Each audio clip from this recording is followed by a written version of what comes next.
Ce soir, je vais à Tango de Soie. Je vais danser. Et aussi, il y aura une émission sur une romancière qui s'appelle Belinda Cannon, je crois.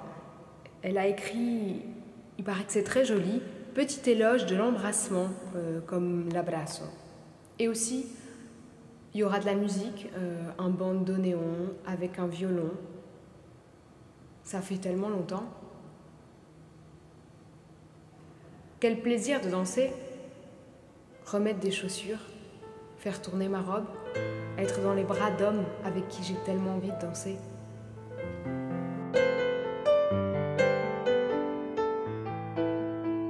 Danser, c'est la vie.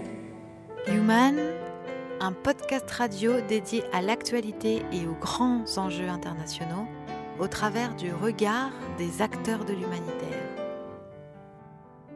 Une émission présentée par Pierre-Alain Gourion. Merci à tous d'être avec nous ce soir. Nous sommes dans les locaux de Tango de Soie.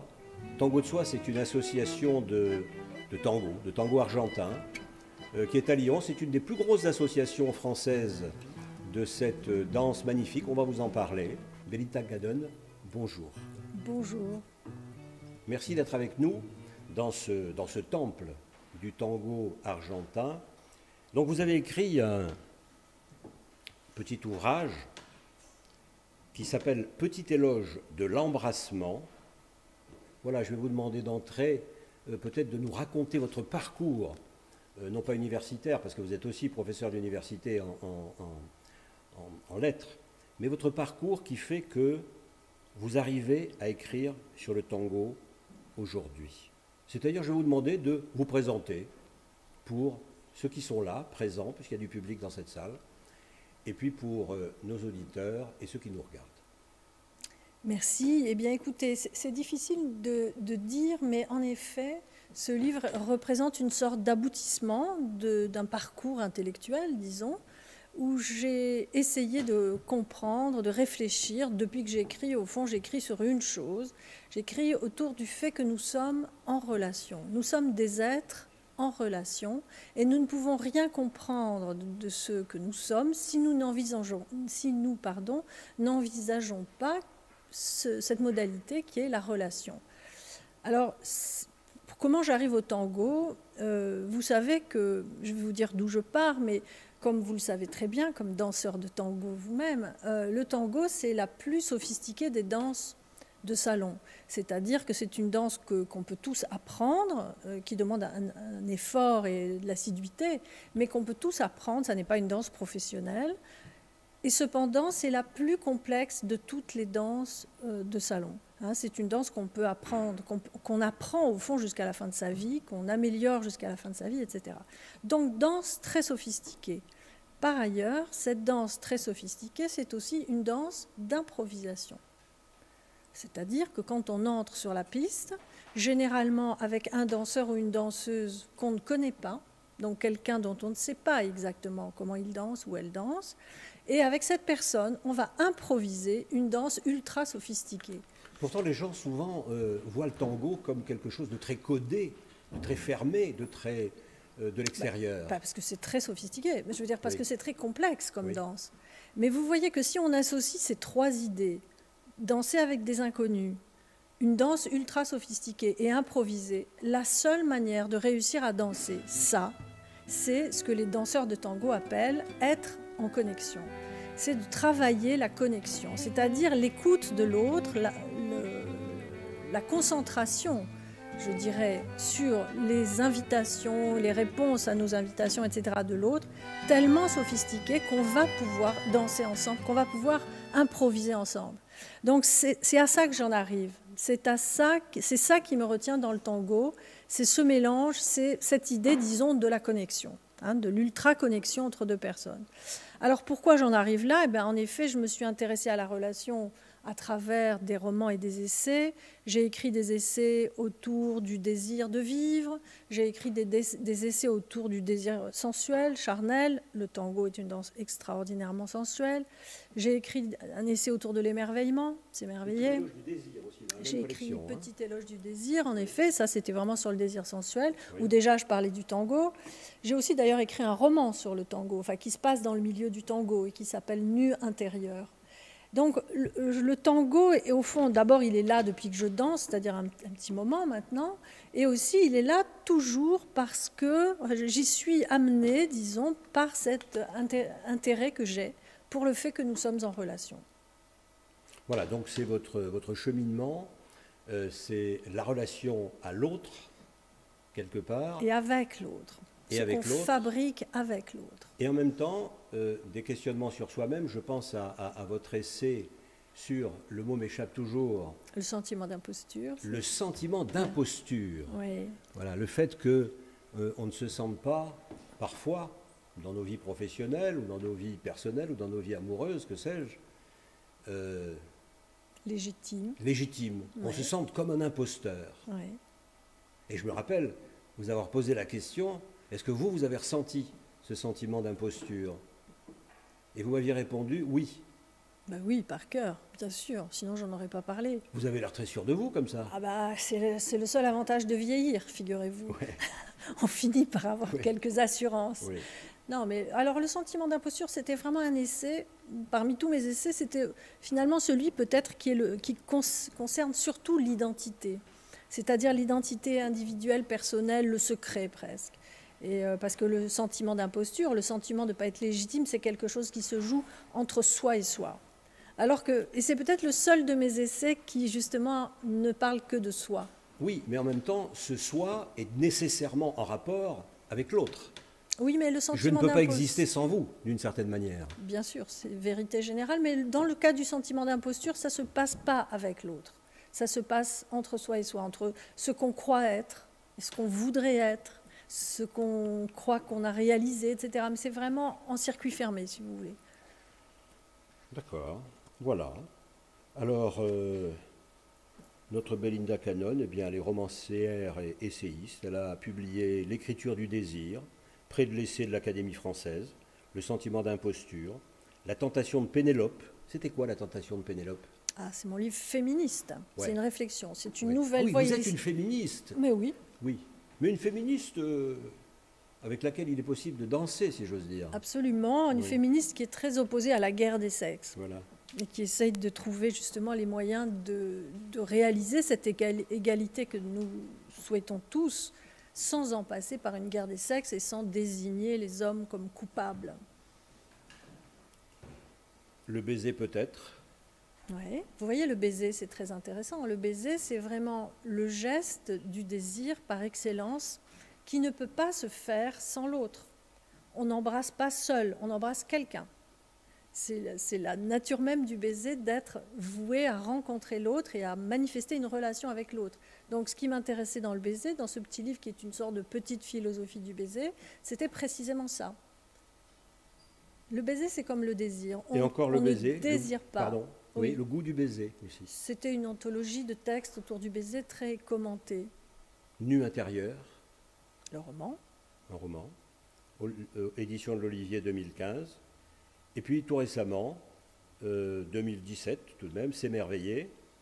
Et le nouveau nom de l'amour en 2020. Le nouveau nom de l'amour. C'est quoi le nouveau nom de l'amour? Je ne vais pas vous le dire. Mais si. Mais non.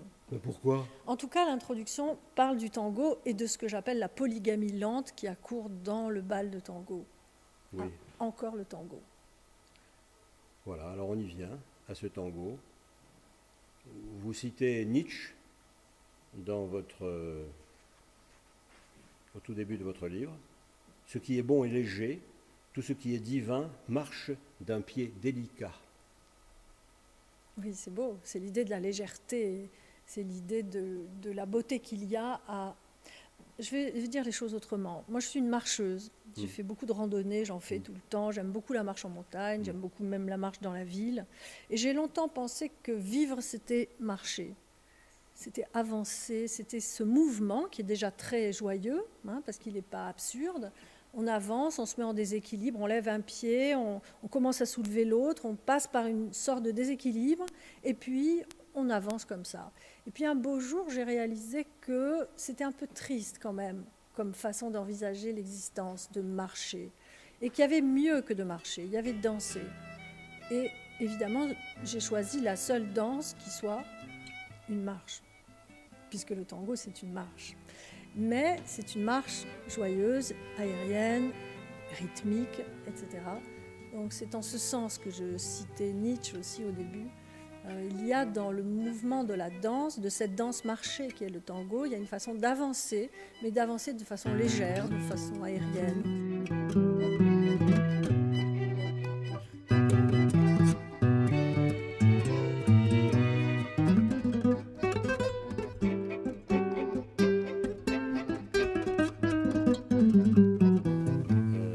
Voilà, ce pied qui hésite et puis qui part d'un côté ou qui part de l'autre en fonction des impulsions que, a priori, le danseur ou comment dit-on aujourd'hui, celui qui pilote, le guide va donner ce pied qui hésite, cette main qui va chercher le dos ou voilà, des mouvements de mains aussi qui s'accrochent, vous savez, quand on photographie, on est très étonné par les mouvements des mains des danseurs. Et cette marche qui vous intéresse et qui concerne le tango, on ne le sait pas quand on commence à danser le tango, mais on le découvre après. Cette marche, elle nous ramène quelque part au mouvement et à la rencontre de l'autre. Et oui. Et c'est ça votre sujet. Et oui, parce que non seulement c'est une marche, et c'est pourquoi le tango m'intéresse, bien sûr qu'il est une marche, mais il est une marche à deux.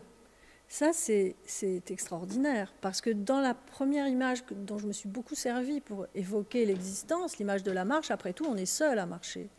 Tandis que dans le tango, on marche dansant, et on marche à deux.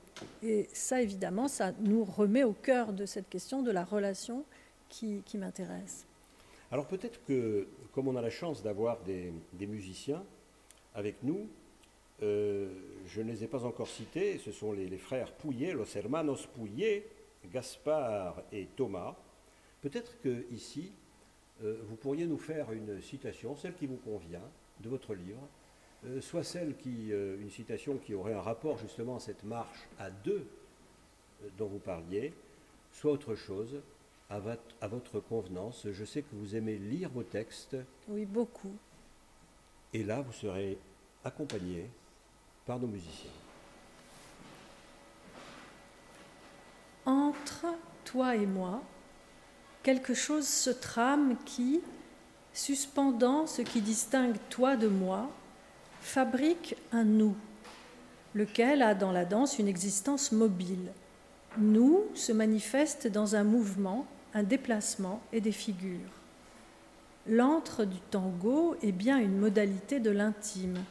Ce qui survient suppose deux êtres qui, pour un instant appariés, accèdent à une conscience élargie, désindividualisée et cependant singulière. Dans ces épousailles fugitives, je suis tout à fait moi et plus vaste que moi, fermement appuyé au sol et m'élançant vers un lieu semi-rêvé qui n'a d'existence qu'avec un autre. Le tango, forme dansante de l'antre, exige que nous soyons deux et que ce deux s'abolisse en un nous mobile et joyeux.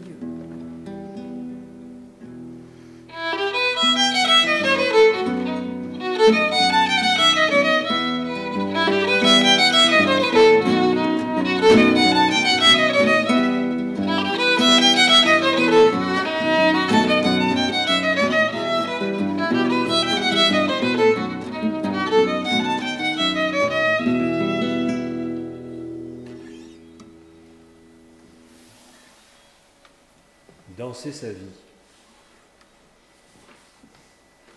Oui, c'est ce que j'essaye de faire. C'est c'est ma petite philosophie, disons. C'est pour ça que je parlais d'abord de la marche, ensuite de la danse. Je pense que danser, c'est aussi une manière de vivre. On peut danser sa vie, on peut danser sa pensée, on peut danser son écriture. Et quand on ne danse pas? On vit un peu moins. S'ennuie? Un peu. Non, heureusement, on ne danse pas tout le temps. Mais en tout cas, c'est une belle métaphore de ce que nous pouvons faire de plus beau, je crois, et de plus intense. Le Cymbolon. Le Cymbolon, alors c'est un titre d'un chapitre. Vous savez, dans la Grèce antique, la définition du mot symbole, symbolon, c'est dans la Grèce antique, lorsque quelqu'un accueillait un visiteur et lui offrait, il y avait tous des rituels très précis, lui offrait le bain, la nourriture, la soirée, le coucher, etc. Et puis des choses avant qu'il reparte le lendemain. Donc quand le visiteur avait été accueilli, le lendemain, lorsqu'il partait, l'hôte et lui partageaient un objet, un morceau de bois par exemple, partageaient un objet en deux que l'hôte gardait et le visiteur emportait avec lui, pour qu'un jour, éventuellement, s'il se retrouve, il puisse se reconnaître en mettant bout à bout les deux parties du symbole. Et je trouve que c'est une très belle image du lien qui nous unit aux autres, c'est-à-dire que nous sommes constamment en situation de pouvoir accueillir l'autre, lui donner hospitalité et nous souvenir de cette hospitalité, parce qu'un jour, peut-être, nous aurons à la rendre, nous pourrons la lui rendre l'accueil. Voilà, donc c'est je trouve que c'est une belle image de ce qui se passe dans l'existence et de ce qui se passe dans la danse aussi. Cette espèce d'accord et d'accueil qu'il peut y avoir entre les deux corps qui dansent. C'est-à-dire que si j'invite une danseuse, voilà, par un signe que dans le jargon des tangueros, des gens qui dansent le tango, on parle beaucoup espagnol au tango, la mirada, le regard. Si j'invite une danseuse et qu'elle me fait comprendre que oui, c'est d'accord, elle vient, et puis nous nous rapprochons l'un de l'autre, on ne se connaît pas nécessairement, peut-être qu'on ne se connaît pas du tout, qu'on ne s'est jamais vu, qu'on ne s'est jamais rencontré. Il va se passer quelque chose ou il ne va rien se passer? Ça, c'est le miracle ou pas. C'est-à-dire qu'il y a parfois des danses, on rencontre quelqu'un et tout à coup il se passe quelque chose, il y a un accord. Ce que j'appelle un accord danse. Oui, bien sûr, mais est-ce qu'on n'est pas loin là du Cymbolon? Vous savez, quand on s'intéresse à l'hospitalité et à l'accueil, ouais, il y a toute une série on peut décliner cette idée-là dans des tas de situations d'existence. Il y a quand même dans le tango la nécessité d'accueillir un autre corps contre le sien. Ça, c'est quand même une expérience inouïe. Dans la vie de tous les jours, on a une distance, la fameuse distanciation sociale qu'aujourd'hui on nous rappelle constamment, mais dans la vie, la distance entre deux corps est absolument ritualisée, absolument codifiée plutôt. On l'apprend au berceau, elle n'est pas la même partout dans toutes les cultures, mais en tout cas, on se tient à distance. Et il y a un seul moment, finalement, où on ne se tient pas à distance, c'est lorsque, dans les treintes amoureuses, on supprime cette distance et tout à coup les corps se rapprochent, se collent. Et dans le tango aussi, il y a cette expérience incroyable de deux corps qui ne se connaissent pas, qui ne se plaisent pas forcément au sens de se plaire amoureusement, et qui vont se rapprocher pourtant et qui vont fabriquer cette œuvre d'art éphémère qui est la danse, qui va durer 3 minutes et qu'on va inventer à deux. Et accueillir un corps contre le sien, c'est quand même une expérience humaine extraordinaire. Mais c'est de la débauche. Tous les danseurs de tango vous diront que pas du tout, parce que justement le tango est très ritualisé et ça n'est jamais de la débauche. Enfin, ça va contre les codes sociaux. Oui, c'est un code autre, un autre code qui fait qu'on sait toujours au tango, tous les danseurs vous le diront, on sait très bien où l'on va, ce qu'on peut faire et où ça s'arrête. Est-ce qu'il y a des régimes politiques qui interdisent le tango? Alors là, je vous pose la question, vous chercherez. Je crois que oui. Je crois que oui. qu'il doit y en avoir. Mais avouez que c'est une expérience étonnante, ce franchissement des limites qui, partout, à tout moment dans la société est le nôtre, et qui là, tout à coup, se dissipe, et au contraire, on est obligé. Danser, ça veut dire aussi être dans ce rapprochement et cet accueil. Et vous dites quelque part même, ça m'y fait penser à l'instant, que c'est presque de l'échangisme. Vous prononcez ce mot, vous écrivez ce mot. Oui, parce que j'aime bien provoquer un petit peu mes amis tangueros et tangueras. Et oui, il y a quelque chose dans le rituel du tango qui... Et ça me permet d'ailleurs de réintroduire le nouveau nom de l'amour dont on parlait tout à l'heure. Pourquoi je commence cet essai sur l'amour aujourd'hui en parlant du tango? Vous savez, pendant longtemps, le bal populaire, tel qu'il a existé jusqu'à la Deuxième Guerre mondiale, c'était ce qu'on appelait une institution marieuse. C'est-à-dire qu'on allait au bal et très souvent on trouvait son mari ou sa femme, sa future, dans le bal de tango. Donc on allait au bal, on dansait, on se plaisait, on finissait par se marier. Nos grands-parents, arrière-grands-parents, très souvent se sont mariés comme ça. Aujourd'hui, le bal a disparu, le bal populaire, le bal du 14 juillet, etc., a quasiment disparu, en tout cas disparu des pratiques ordinaires. Et en revanche, a émergé, disons en gros à la fin des années 90, a émergé cette chose incroyable qui est la milonga, c'est-à-dire le bal de tango. Qu'est-ce qui se passe dans le bal de tango? Il se passe ce que j'appelle, pour rire, la polygamie lente. Le bal de tango représente ce que j'appelle la polygamie lente, c'est-à-dire... Quand vous entrez dans le bal de tango, que vous êtes passé par le rituel, la mirada, etc., vous êtes choisi, vous entrez sur la piste et vous allez danser ensemble une séquence qu'au tango, donc on appelle la tanda. Vous allez danser une série. Donc une tanda, on va le dire pour la compréhension, la bonne compréhension de ceux qui ne dansent pas le tango, une tanda c'est 3, 4, 5, ça dépend, mais enfin en gros entre 3 et 5 morceaux de tango de la même espèce qui vont être séparés les uns dansés. des autres, pardon de vous couper, par des cortinas, c'est-à-dire des moments d'une autre musique. Voilà, qui interrompt, qui est un interlude, qui interrompt, qui arrête la première série, et ensuite, après cette cortina, on va en passer une seconde, etc. Donc, quelle est la règle, à nouveau, puisqu'il y en a tant dans le tango?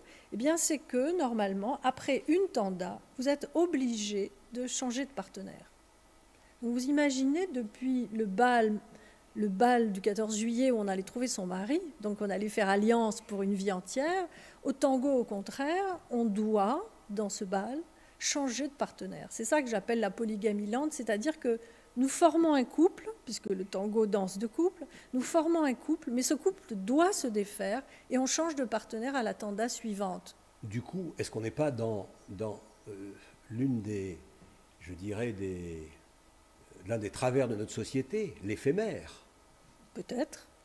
En tout cas, c'est vous qui dites travers. Le fait est que ça ressemble à nos manières de faire couple aujourd'hui. C'est-à-dire que l'amour pour toujours est en train de disparaître, n'est plus tout à fait dans les perspectives, en tout cas des jeunes gens, et on assiste de plus en plus au fait que les couples se défont et se refont. Alors je ne parle pas d'un turnover accéléré comme le font les gens très jeunes, mais dans une vie, aujourd'hui, il est très fréquent que les gens aient connu 2, 3, 4 couples différents. Des couples sérieux, construits, enfin, mais différents. Ce qui était inenvisageable pour nos grands-parents, disons. Une fois qu'on se mariait pour la vie. Donc il s'est passé quelque chose, il se passe quelque chose que j'essaie d'évoquer dans le nouveau nom de l'amour, justement, dans la façon que nous avons de faire couple aujourd'hui. Et il me semble que le bal de tango, avec cette obligation de changer de partenaire, représente assez précisément nos manières contemporaines de former des couples. Éphémères, donc, en effet. Plus éphémères. C'est quoi un couple sérieux ? Je vous pose la question, non, Monsieur Gourion. Non, c'est vous qui avez prononcé le mot. Vous avez dit un couple non, sérieux. Je veux dire que oui. je ne parle pas de couples qui durent un mois et qui se défont et qui se refont. Bien. Voilà, je parle de couples installés, enfin construits. Voilà, alors je regarde mes notes. Je vous ai lu, puis j'ai écrit sur mon livre. Bon, c'est pas bien, mais je le fais quand même. Et je vois écrire sur le tango. Oui, c'est pas simple. C'est-à-dire vivre quelque chose, vivre des émotions. c'est aussi le thème de notre émission. Et puis, être capable de passer de ce vécu, de cette sensation, parfois fort agréable, parfois difficile, parce qu'il y a aussi des moments difficiles dans le tango argentin comme dans la vie. Vous dites d'ailleurs que le tango est une image de la vie, bien sûr, vous y reviendrez tout à l'heure.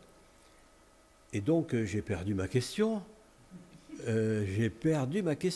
Oui, écrire sur le tango. Comment passe-t-on de ce ressenti à l'écriture?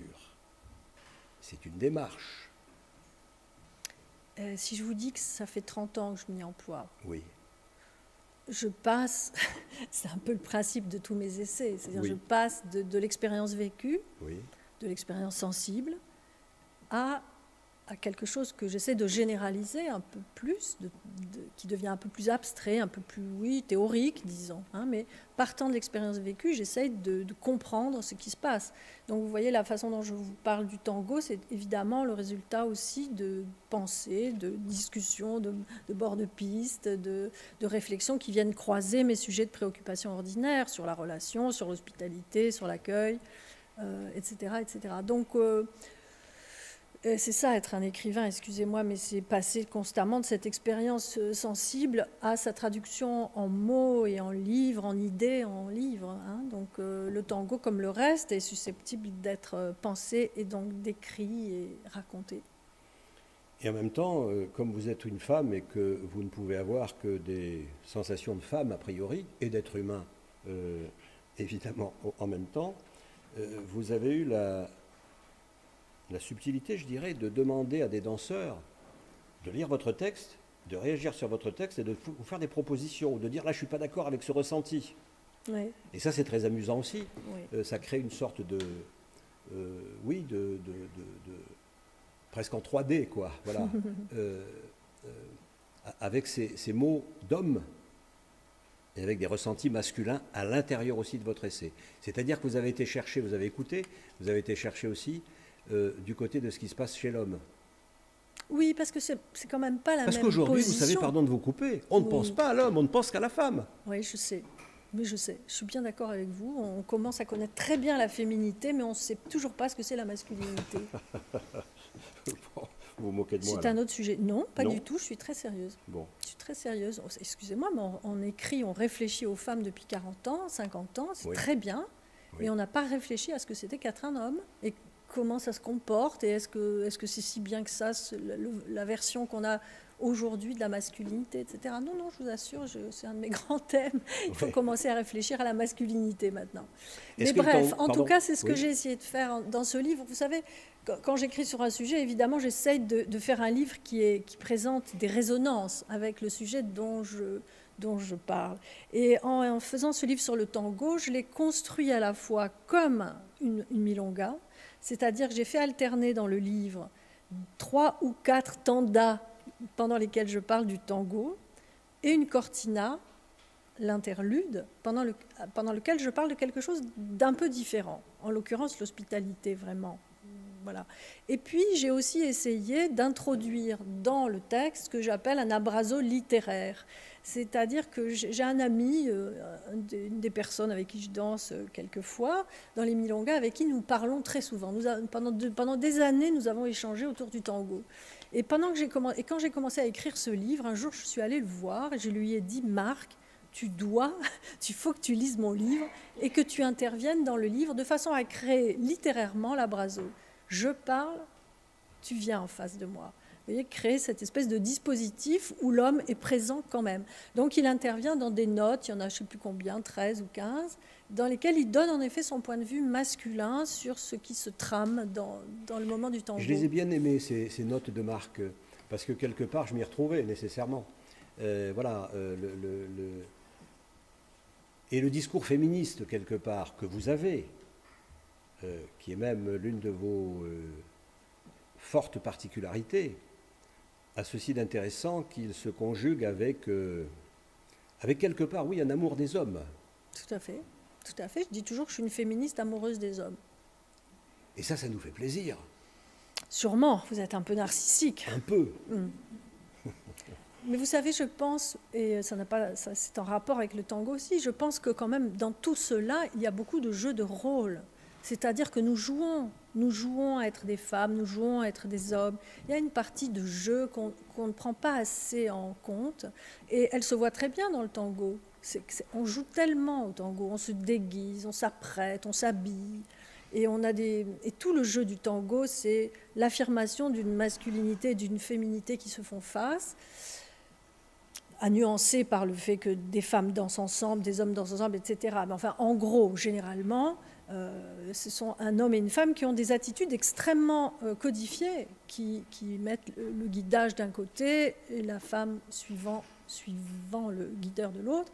Mais tout ça, moi je pense que ce sont aussi beaucoup de jeux et qu'il faut le prendre comme ça, c'est-à-dire joyeusement, et pas se crisper sur ces questions-là. Donc mon féminisme qui est très radical, c'est-à-dire je veux absolument l'égalité homme-femme, mais il essaye d'être intelligent, c'est-à-dire aussi de considérer que nous jouons des rôles. Est-ce que quelque part, vous seriez le Flaubert du tango Ça, c'est aussi vous qui pouvez le dire. Mais non, mais voilà, la formation, quel est son titre? Il ne me vient pas à l'esprit immédiatement, mais je pense à l'initiation. L'éducation sentimentale. À l'éducation sentimentale. Est-ce que le tango argentin pourrait être l'éducation sentimentale des jeunes d'aujourd'hui? Je pense que ça l'est d'ailleurs. Je pense que les jeunes viennent chercher... Pourquoi le tango a pris comme une traînée de poudre sur toute la planète? Parce que depuis les années 2000, on danse le tango à Pékin, en Hongrie, au fin fond de l'Espagne, etc. On le danse partout. Et donc, qu'est-ce qui peut expliquer tout à coup un engouement aussi extraordinaire? Donc ça, je me suis aussi posé la question. Et une des réponses qui a à voir avec ce que vous m'avez dit, c'est je crois que nous vivons dans un monde, je vais dire une platitude, qui est de plus en plus désincarné, puisque nous passons notre temps derrière des écrans, en gros. Et donc on peut très bien, aujourd'hui, on peut même télétravailler, on n'a même plus besoin d'aller sur un lieu de travail, souvent, pour travailler. Bref, nous nous séparons charnellement d'une façon incroyablement violente. Et je crois que le tango, c'est vraiment ce qui vient réconcilier, enfin, ce qui vient mettre en présence des corps qui ne se rencontrent plus tant que ça, finalement. Donc il y a dans le tango là, une façon de déjouer la distance qui s'est installée dans notre rapport aux autres par le fait des écrans. Sans doute est-ce le moment d'un interlude. Vous avez prononcé le mot tout à l'heure. Et donc, peut-être pourriez-vous faire une autre citation, ou bien les musiciens pourraient intervenir avant vous, comme vous le sentez. Regardez-vous et décidez. Je peux vous lire une petite citation sur l'abrazo, justement, sur l'embrassement du tango. Lorsque, dans la milonga, les danseurs se rejoignent sur le parquet, leurs bras se lèvent doucement et ils s'enlacent. Ils se prennent dans les bras. Ils s'embrassent, étymologiquement. D'où le terme argentin adopté par les Français, l'abrazo. La main gauche de la femme se place sur le haut du bras de l'homme ou sur son omoplate, ou bien encore passe par-dessus son épaule, tandis que celui-ci, glissant sa main droite par en dessous, la pose sur le dos de sa partenaire. De l'autre côté, les mains se tiennent en l'air, paume contre paume. Dès qu'on entre dans l'abrazo, on devine, à son corps, à sa tenue, sa prise, on devine quelque chose de son partenaire.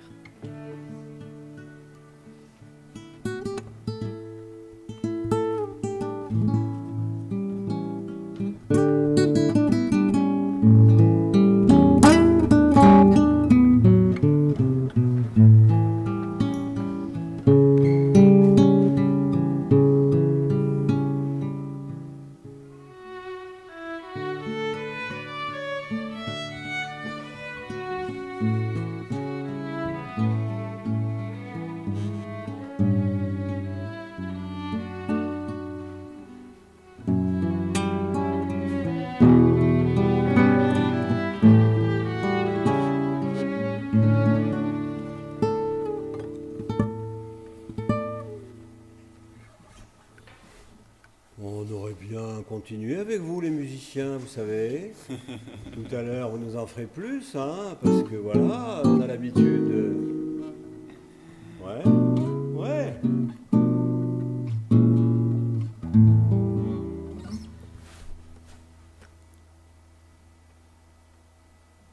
Voilà, faisons un silence, comme parfois en dansant, on fait de l'immobilité. Je pensais à ce que vous disiez sur l'éducation sentimentale, et je me demandais si cette éducation sentimentale, si ce jeu de l'éphémère, ce jeu des rôles, qu'on peut bien sûr intervertir, parce que de plus en plus, voilà, il y a des femmes qui guident et des hommes qui apprennent à être guidés, et on rentre là on est obligé de faire un effort sur soi-même pour être dans l'écoute, alors qu'on vous a appris, quand vous êtes un homme, au contraire, à piloter.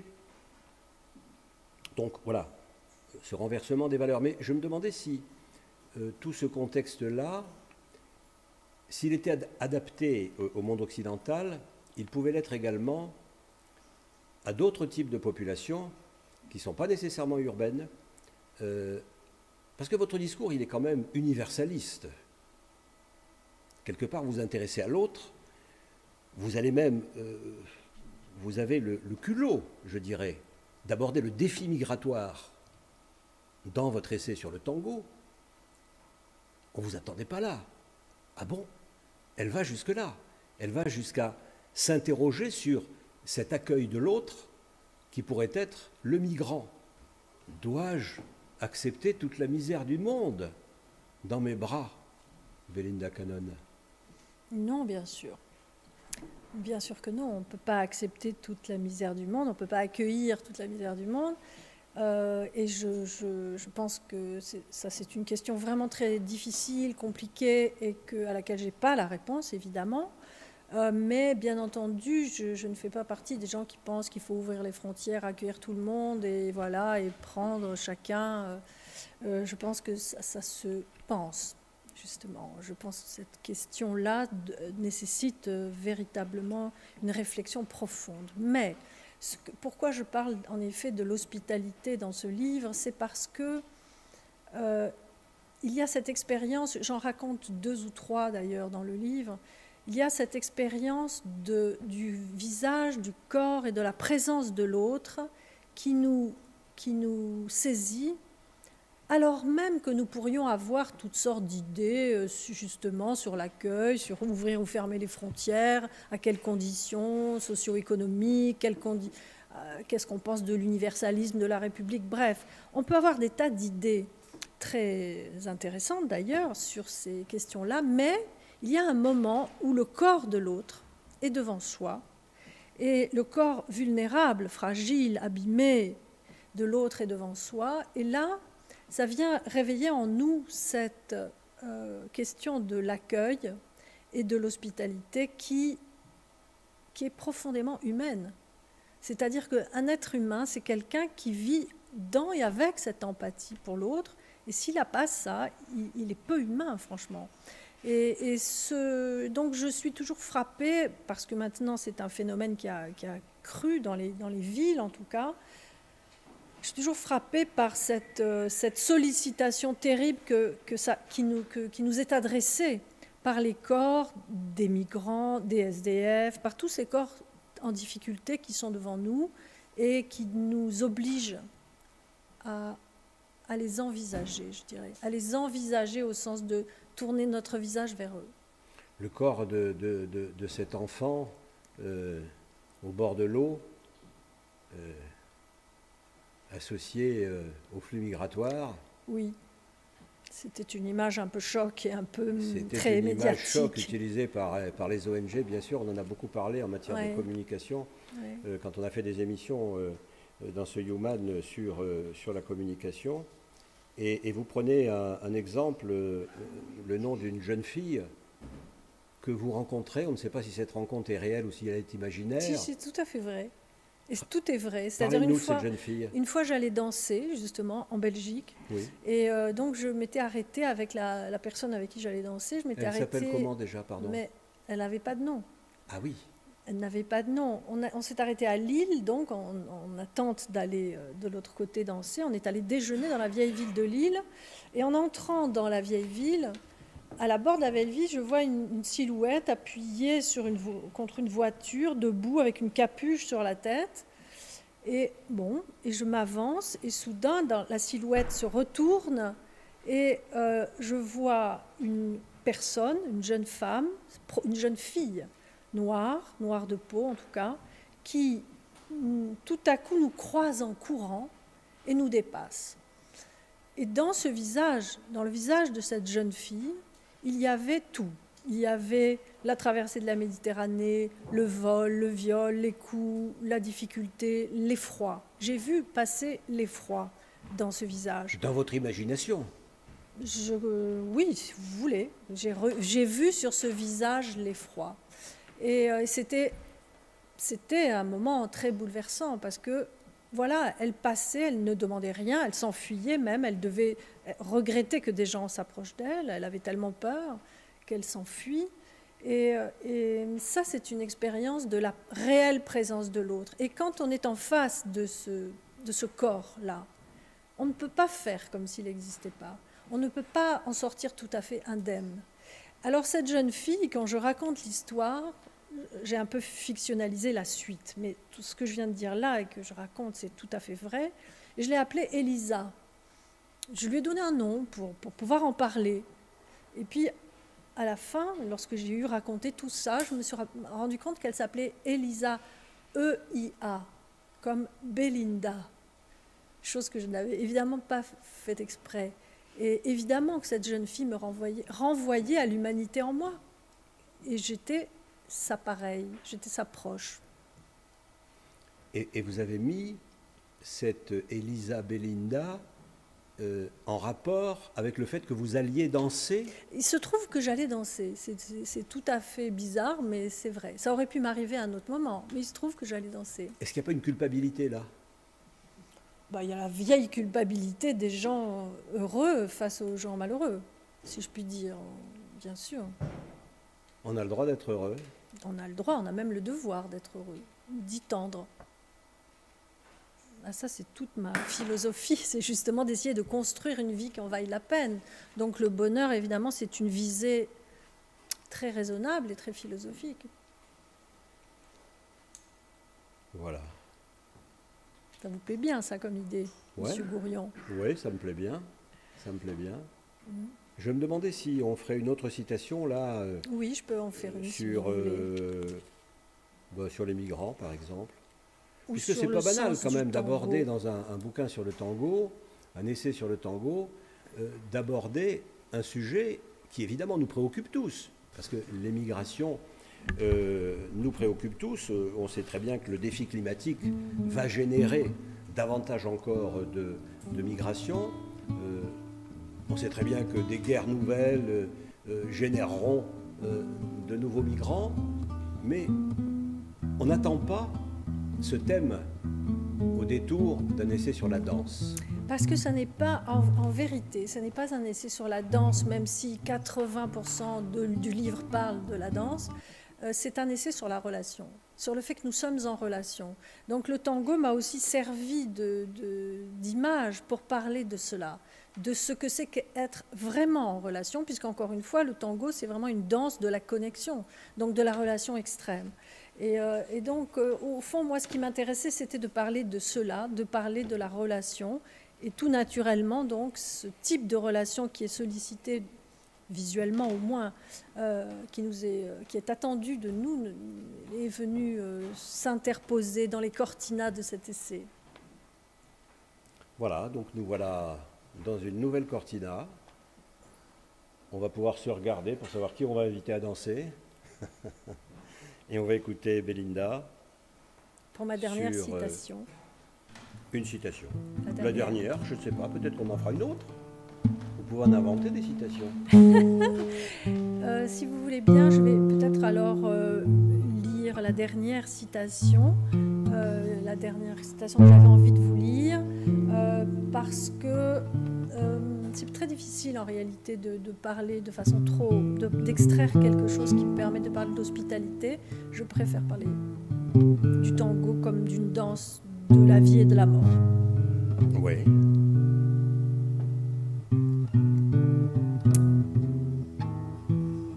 Un peu longue.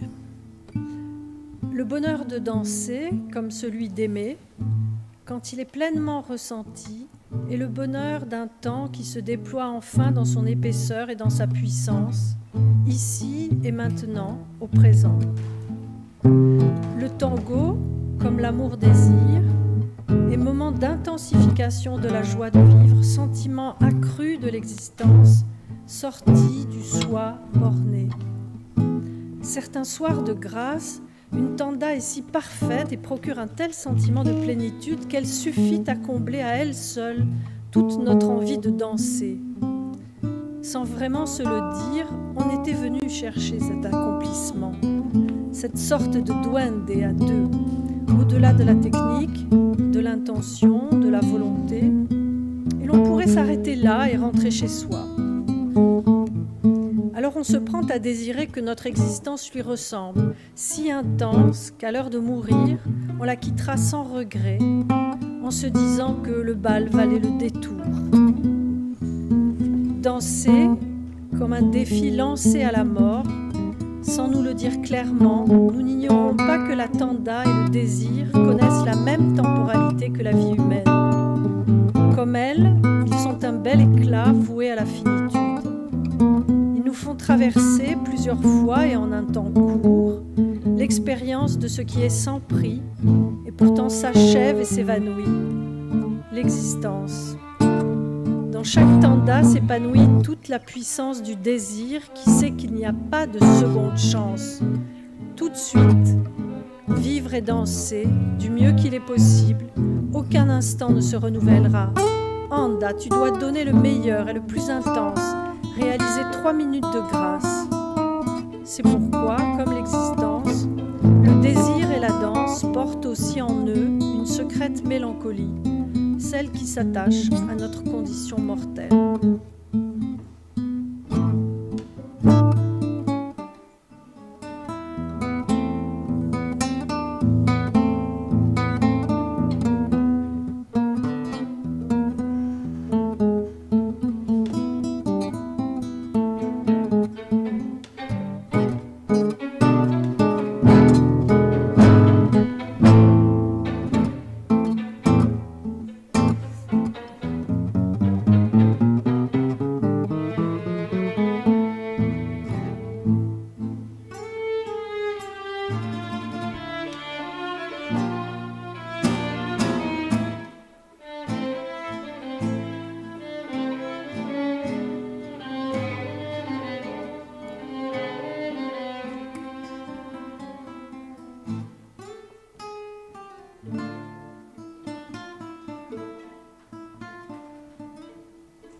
Voilà, quelle merveille que ce mélange des mots et de la musique.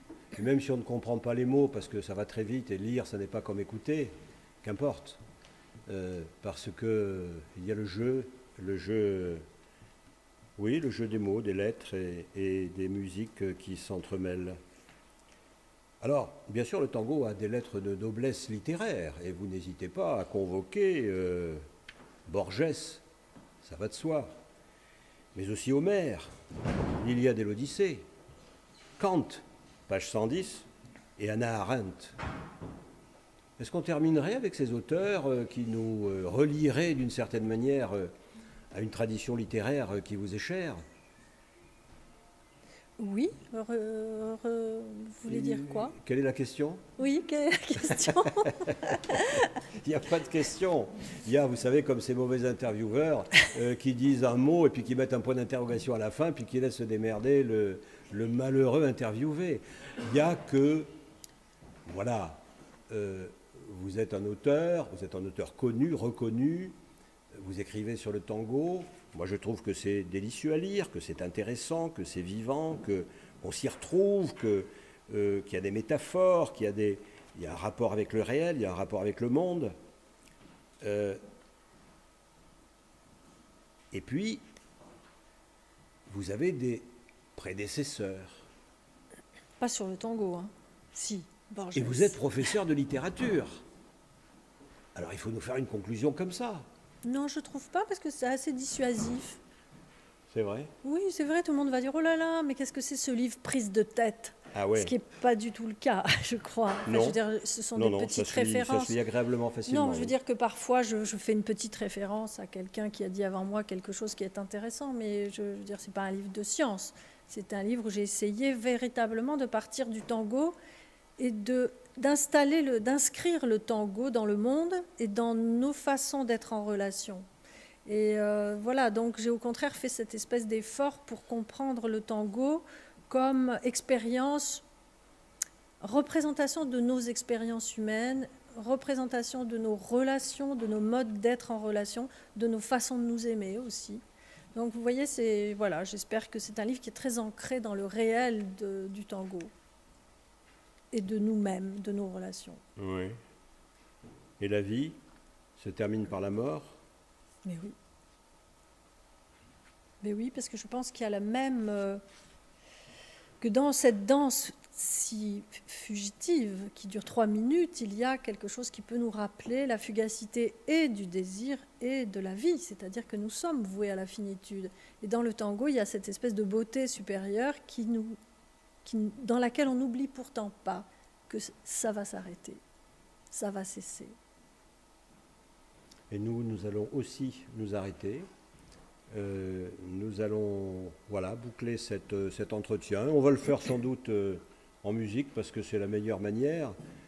En vous remerciant beaucoup, Belinda Cannon, d'avoir participé ici, à Tango de Soie, dans cette belle et traditionnelle salle qui a accueilli depuis 20 ans de nombreux danseurs, et bien, de nous avoir donné le plaisir de faire jouer les mots avec les corps. Merci à vous.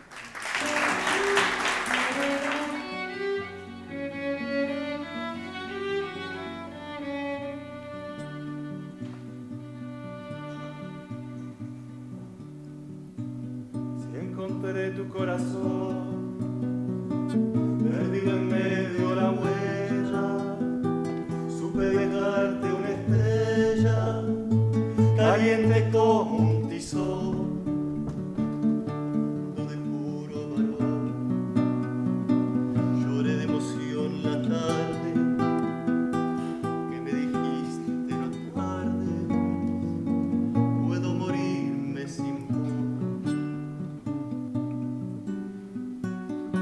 Tan lejos vos y yo, y hoy tan sin razón la vida, hoy sin siquiera guarida que alumbre esta sellazón, como amor y mi corazón, como 1000 pájaros ciegos vagan buscando aquel fuego que mata sin compasión.